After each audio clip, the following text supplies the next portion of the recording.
और ये आज सबसे लंबा टनल जो है पर्वतीय टनल माउंटेन टनल बोलते हैं, उसका आज ब्रेक थ्रू होने जा रहा है। और माननीय मंत्री के आदेश हो तो मैं इस कार्यक्रम को आगे बढ़ाऊं। चलिए आगे। सर, सेफ्टी प्रोटोकॉल के हिसाब से सर 2 सायरन बजेंगे। पहला सायरन कॉशन सायरन होगा 40 सेकंड का, उसके बाद करीब करीब 1 मिनट का गैप होगा, उसके बाद फिर एक 20 सेकंड का रेडीनेस सायरन बजेगा, फिर उसकी ब्लास्टिंग की जाएगी सर। तो आपका आदेश हो तो मैं चालू करूं सर? चालू कीजिए ना। ये क्या भाषा है, ऐसी भाषा यूज नहीं करनी।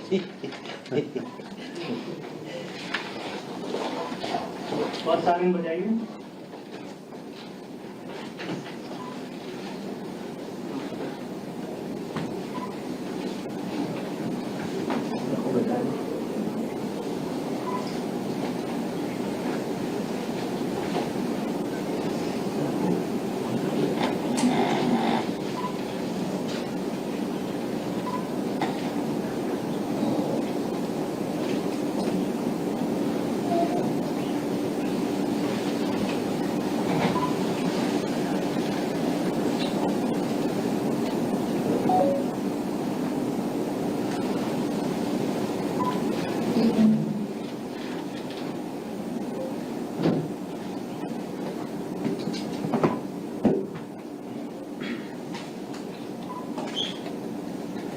अंजुम जी, हम सब प्रोफेशनल्स हैं, ये आदेश वाली भाषा यूज नहीं करनी अपने को।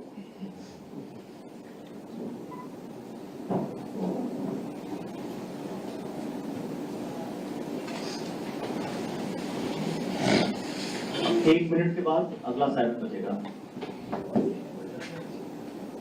सायरन की आवाज अंदर टनल के अंदर है ना, यहाँ पे लोग बैठे हैं वहां पे टनल के अंदर।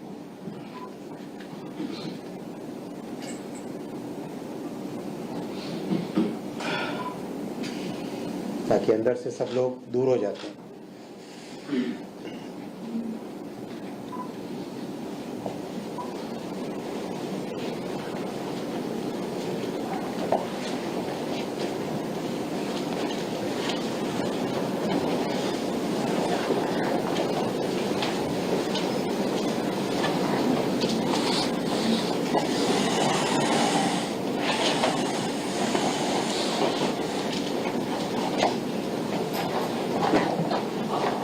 ब्लास्टिंग के लिए तैयार हैं। काउंटडाउन चालू करता हूं मैं। 10, 9, 8, 7, 6, 5,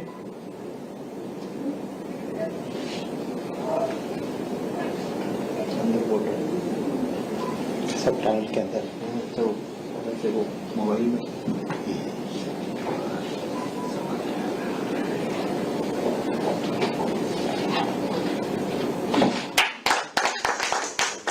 भारत माता की जय, भारत माता की जय।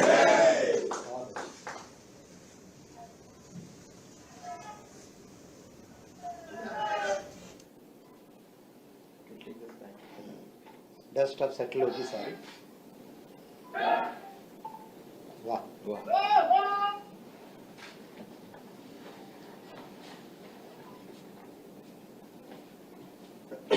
धीरे धीरे डस्ट सारी सेटल होगी।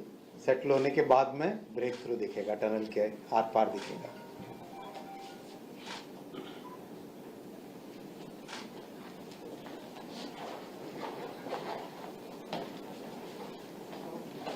सर ये डस्ट सेटल होने में करीब 15 से 20 मिनट लगेगा सर। हाँ। तब हम अंदर जाएंगे दिखाने के लिए सर। ठीक है, बहुत बहुत आपको बधाई। बहुत बड़ा माइलस्टोन है, पूरी टीम को बहुत बहुत बधाई। Thank you sir, thank you sir.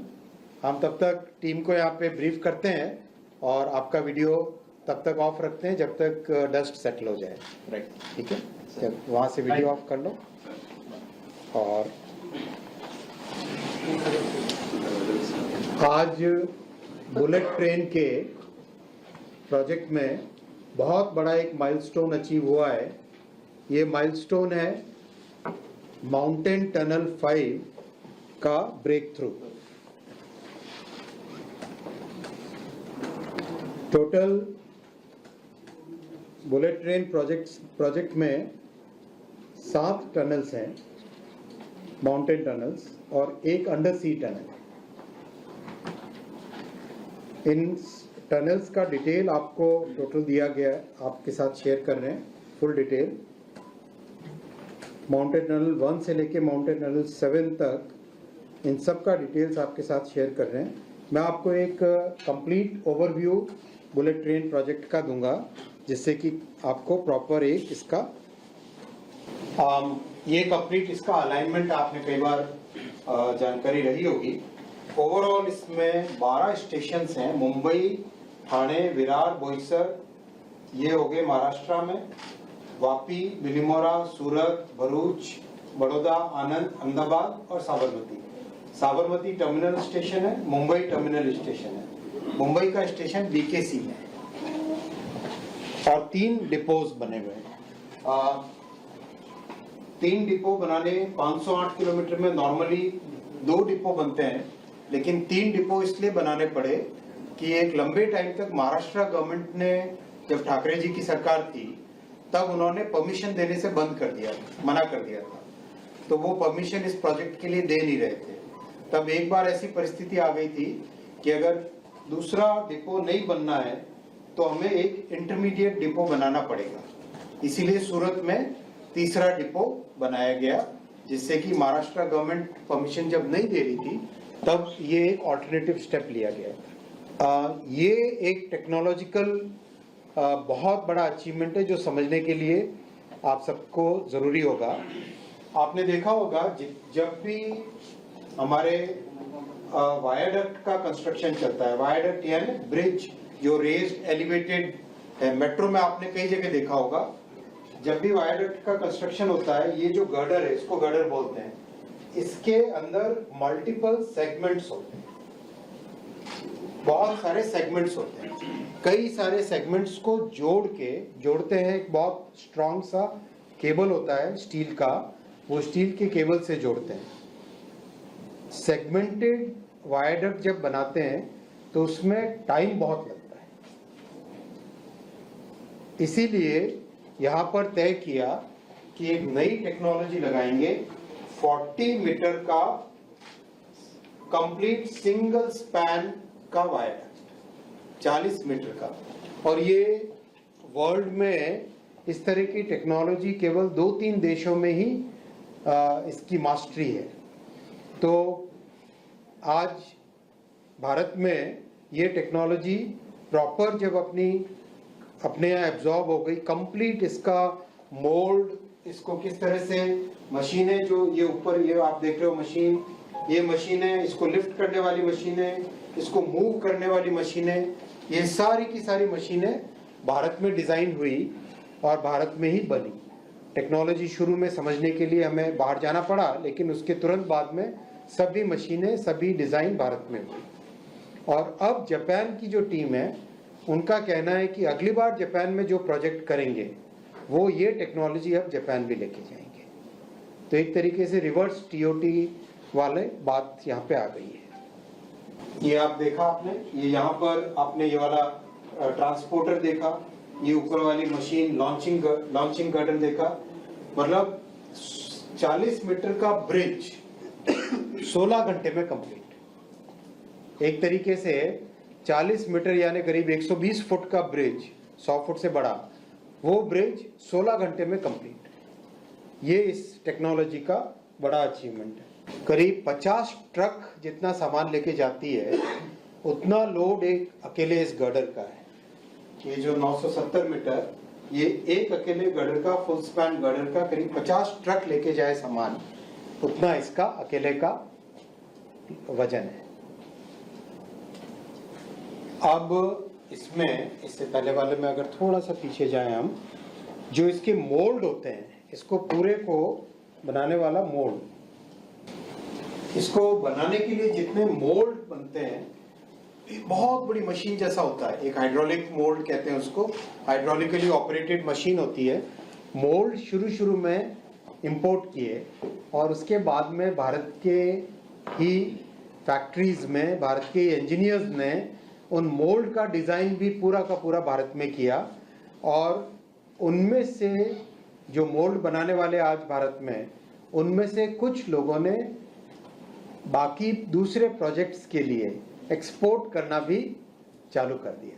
मतलब सोचो, इतनी कॉम्प्लेक्स टेक्नोलॉजी को एब्जॉर्ब करना, उसको आत्मसात करना, एब्जॉर्ब करने के बाद में उसको मास्टर करके स्टार्ट एक्सपोर्टिंग दैट टेक्नोलॉजी, ये इस प्रोजेक्ट का बड़ा अचीवमेंट है। पीएम साहब ने जब इस प्रोजेक्ट को, प्रधानमंत्री जी ने जब इस प्रोजेक्ट के बारे में हमको मार्गदर्शन दिया, तो प्रधानमंत्री जी का हमेशा एक बड़ा इसमें गाइडेंस ये था कि हमें नए काम करने का नया तरीका इससे सीखना है और क्वालिटी और टेक्नोलॉजी का एक नया पैरामीटर सेट करना है, एक नया पैमाना सेट करना है। इस प्रोजेक्ट की ये बहुत बड़ा एक फैक्टर है। अब इसमें इस टेक्नोलॉजी के कारण एक चीज आप देखेंगे, नीचे ट्रैफिक चल रहा है, नीचे ट्रेन चल रही है, नीचे हाईवे है, कई ऐसी परिस्थितियां हैं, लेकिन आराम से बिना कोई सेफ्टी की रिस्क हुए काम चल जाता। अदरवाइज अगर सेगमेंटेड करते, जो कन्वेंशनल टेक्नोलॉजी थी उससे अगर करते, तो आपको ट्रैफिक कई कई दिनों के लिए ब्लॉक करना पड़ता, और हिंदुस्तान में ये बहुत बड़ा चैलेंज हो जाता है। ट्रैफिक को रोक नहीं सकते, ट्रेन्स को रोक नहीं सकते, तो हमें ऐसी टेक्नोलॉजीज को डिवाइस करना पड़ता है जिसमें ट्रैफिक भी चलता रहे, साथ ही साथ काम भी, कंस्ट्रक्शन भी होता रहे। अब इसमें जब वायडक्ट बन जाता है तो साथ में जितने भी नॉइज बैरियर्स और OHE पोल्स जो ऊपर वायर के लिए लगेंगे, वो पोल लगाने के लिए भी टेक्नोलॉजी एकदम नई तरह की इसमें यूज की गई। ग्राउंड से पोल को लिफ्ट करके वायडक्ट पे पहुंचाना, और वो इतनी ऊंची लिफ्ट है, इतनी पावरफुल लिफ्ट है कि वो क्रेन है कि 2-3 पोल्स को एक साथ लेके इतनी रैपिडली उसमें काम हो रहा है इस टेक्नोलॉजी के कारण। Again this is another technology which will go back to Japan, यहाँ पे डेवलप हुई है और अब जापान नेक्स्ट अपने प्रोजेक्ट में इसको यूज करेगा। इस तरह का इसमें कई सारे इनोवेशंस किए हैं। एक बहुत अच्छा इनोवेशन जापान से लेके आए, जे स्लैब ट्रैक जब बिछाना है हमें, आप देखें, आपने देखा नॉर्मली जब ट्रैक बिछाते हैं तो उसके नीचे क्या होती है, बेलास्ट होता है, गिट्टी होती है पत्थर की, वो उसको शॉक को एब्जॉर्ब करने के लिए, वाइब्रेशंस को एब्जॉर्ब करने के लिए होती है। इसमें जे स्लैब यूज किया है। जे स्लैब एक ऐसा स्ट्रक्चर है, आप समझो इस टेबल को जो हमारे देख रहे हैं, ये बीच में लाइन दिख रही है ना, इतना सेक्शन करीब जे स्लैब का होता है, उसके ऊपर ट्रैक को बिछाया जाता है, और ये जितना जे स्लैब बनता है वो कंप्लीट फैक्ट्री में बनता है। फैक्ट्री में बन के साइट पे लाते हैं, और साइट पे लाके एक एक करके उसको मशीन्स के द्वारा बिछा देते हैं। ये जो मशीन है, और ये सारी मशीनें भारत में बनी है, ये सारी मशीनें भारत में डिजाइन हुई, भारत में बनी। 40 मीटर से ज्यादा स्पैन जब हो जाता है तब उसमें स्टील का ब्रिज यूज करते हैं। वेट कम होता है स्टील के ब्रिज का, और स्पैन ज्यादा उसमें रख सकते हैं, स्ट्रेंथ ज्यादा होती है, तो इसीलिए 40 मीटर से ज्यादा अप टू ऑलमोस्ट 100 मीटर्स तक, 130 मीटर्स तक, 130 मीटर तक के स्पैन के ब्रिजेस सारे स्टील के ब्रिजेस हैं। ये भारत की पहली अंडर सी टनल बनेगी, समुद्र के नीचे टनल है, उसका काम भी बहुत तेजी से चल रहा है। उसका पहले सेक्शन का जो ब्रेक थ्रू हुआ था कुछ महीनों पहले, आप सब चले थे साथ में मुंबई में, तब वहाँ पे पहले सेक्शन का ब्रेक थ्रू हुआ था, और अब अंदर दूसरा कंप्लीट सारा काम उसमें चल रहा है। प्रैक्टिकली जितना इसका ट्रैक का काम है, इसके जितने कंपोनेंट्स है, कास्टिंग के, गर्डर के हो, जो जे स्लैब्स हो, सारे के सारे एक तरीके से फैक्ट्री मेड हो रहे हैं। ये एक टोटली काम करने का नया तरीका है। जनरली हम देखते हैं कास्टिंग होती है, साइट पे होती है, यहाँ सारा फैक्ट्री से बन के काम हो रहा है, और अर्थक्वेक रेजिस्टेंट है। इसमें टेक्नोलॉजी इस तरह की यूज की गई है कि फाउंडेशन और वायरडक्ट का जो गर्डर है, इसके बीच में एक तरीके से आइसोलेशन है, यानी अर्थक्वेक अगर आए तो नीचे जो पिलर है, पिलर हिलेगा लेकिन ऊपर वायरडक्ट नहीं हिलेगा, दोनों के बीच में एक तरीके से आइसोलेशन किया हुआ है।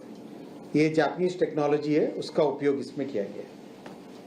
इसमें ये जो ट्रैक का और वायरडक्ट का और कंस्ट्रक्शन का जो पेस है, 12-13 किलोमीटर पर मंथ, मतलब जब कोई भी दुनिया में जितने भी एक्सपर्ट्स आके हमसे मिलते हैं यहाँ पर, वो लोग आश्चर्यचकित होते हैं 12-13 किलोमीटर पर मंथ इतना बड़ा प्रोजेक्ट का कर पाना। जनरली लोगों की एक्सपेक्टेशन होती है 2 या 3 किलोमीटर पर मंथ, लेकिन ये 12-13 किलोमीटर संभव इसलिए हो पाया कि बहुत सारा काम पैरेलल में किया।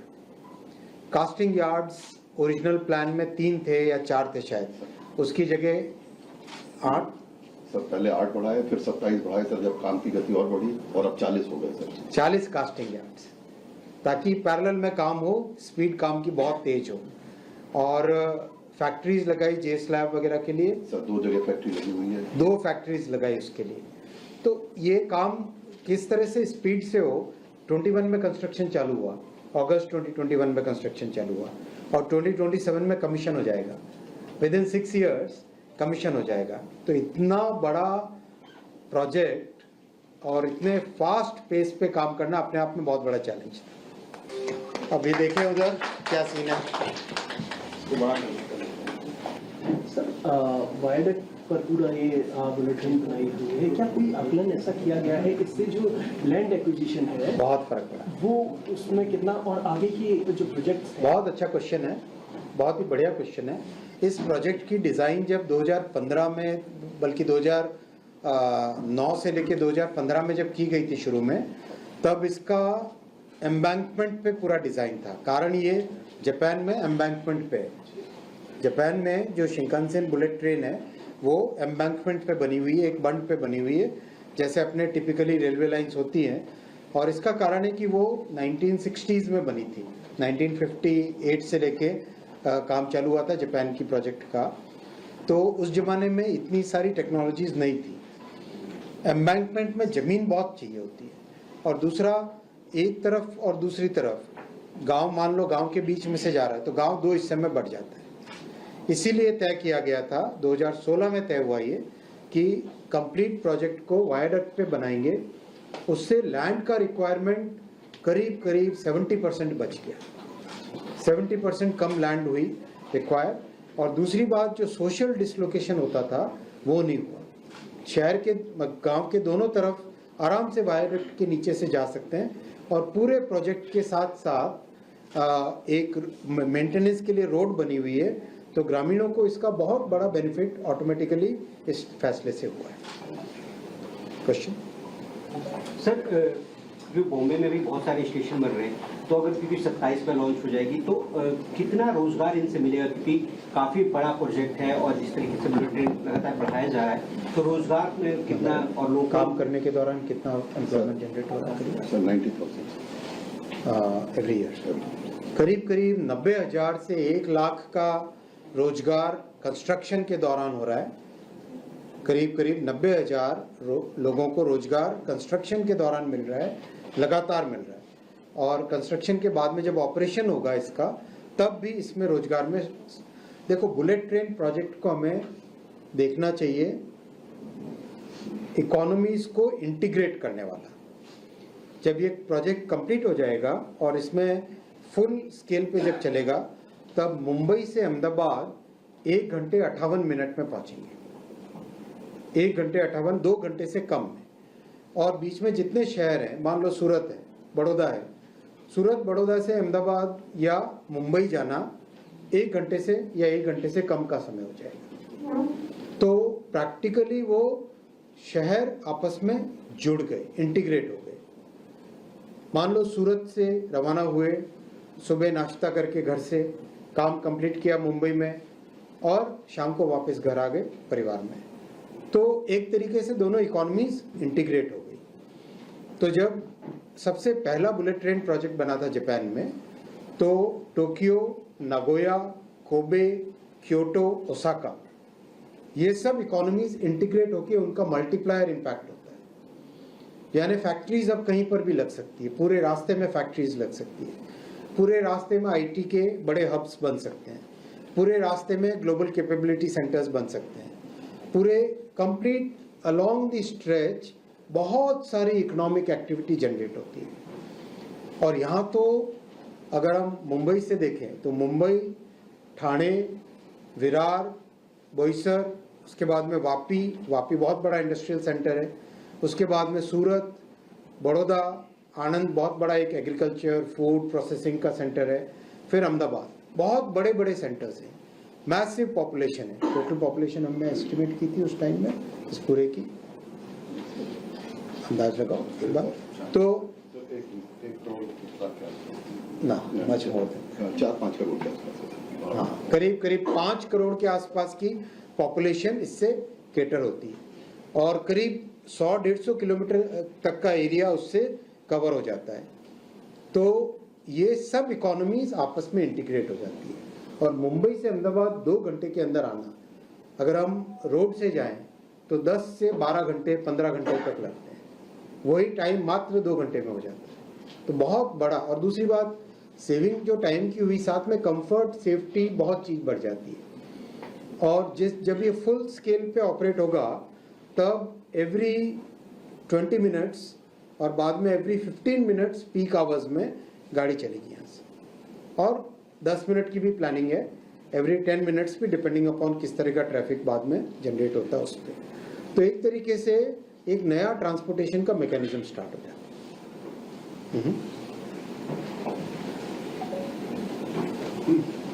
कोई क्वेश्चन? सर मेरा सवाल सर ये था कि शिंकानसेन की जो तकनीक है E5 को लेकर के हम बात कर रहे थे कि E5 जो है वो पहले चलाई जाएगी, लेकिन खबर ये भी आ रही है कि E10 जो है उसको भी लाया जाएगा, तो उसकी स्पीड में इसकी स्पीड में फर्क है। 320 किलोमीटर प्रति घंटे की रफ्तार से ये चलती है, 360 तक वो, तो जो ट्रैक है हमारा वो क्या इतनी स्पीड के लिए मुफीद है? ये ट्रैक 350 की स्पीड के लिए डिज़ाइंड है, और जब 350 की स्पीड के लिए डिज़ाइन होता है उसमें 20% एक्स्ट्रा मार्जिन भी रहता है, डिज़ाइन का मार्जिन हमेशा। तो ट्रैक इसके लिए पूरी तरह से तैयार है। हाईएस्ट स्पीड जापान की जो E5 और E10 दोनों ट्रेन्स हैं, उन दोनों के लिए ट्रैक फुली अपनी तरह से पूरी तरह से प्रिपेयर्ड है। सर आपने जैसे कहा कि ठाकरे की जो सरकार थी, ठाकरे साहब की, उस समय काफी डिले हुई प्रोजेक्ट, मना ही कर दिया था उन्होंने। तो उसकी वजह से क्या प्रोजेक्ट के कॉस्ट में फर्क आया? जैसे अगर टाइम बाउंड होता तो क्या होता, और उसकी वजह से क्या फर्क पड़ा है? 2.5 साल का लॉस हुआ उसमें, 2 साल से ज्यादा का लॉस हुआ। नेचुरली उसका क्या कॉस्ट का इम्पैक्ट आता ही है। वहाँ बहुत सारी चीजें थी जो टीम पहुंच गई अंदर।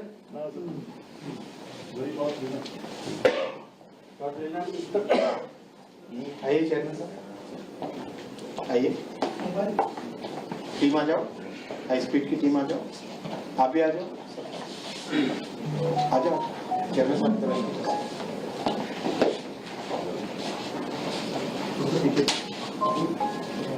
तो भारत माता की जय, भारत माता की जय, भारत माता की जय। बहुत अच्छा। सर एक सेकंड, सर ये साइड से मोबाइल कौन है यार?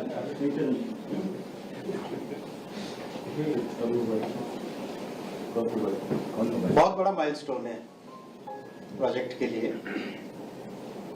अब ये कंप्लीट हो गया, यानी ठाणे से लेके अहमदाबाद तक सब क्लियर हो गया। अब केवल मुंबई से ठाणे का जो अंडर सी है वो बड़ा कंस्ट्रेंट रह गया बस, बाकी सारा क्लियर हो गया इससे। इसीलिए इतना आप सबको आज रिक्वेस्ट किया।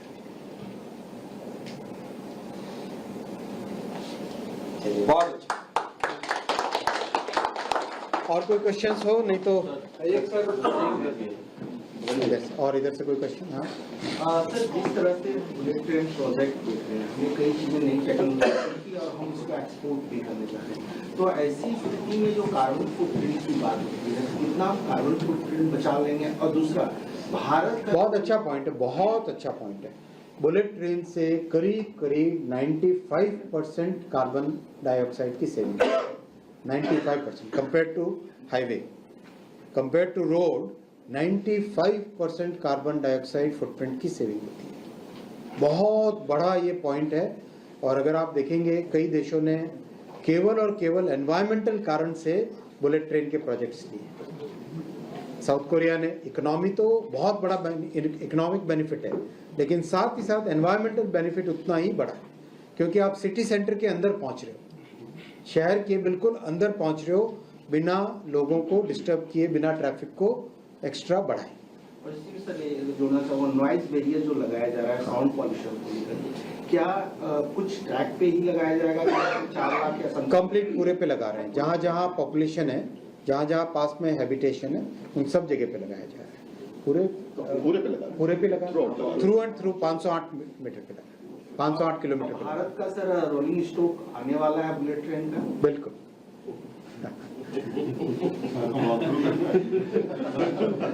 आपको मैं बहुत जल्दी बुलाऊंगा। ये जलवान जाने वाले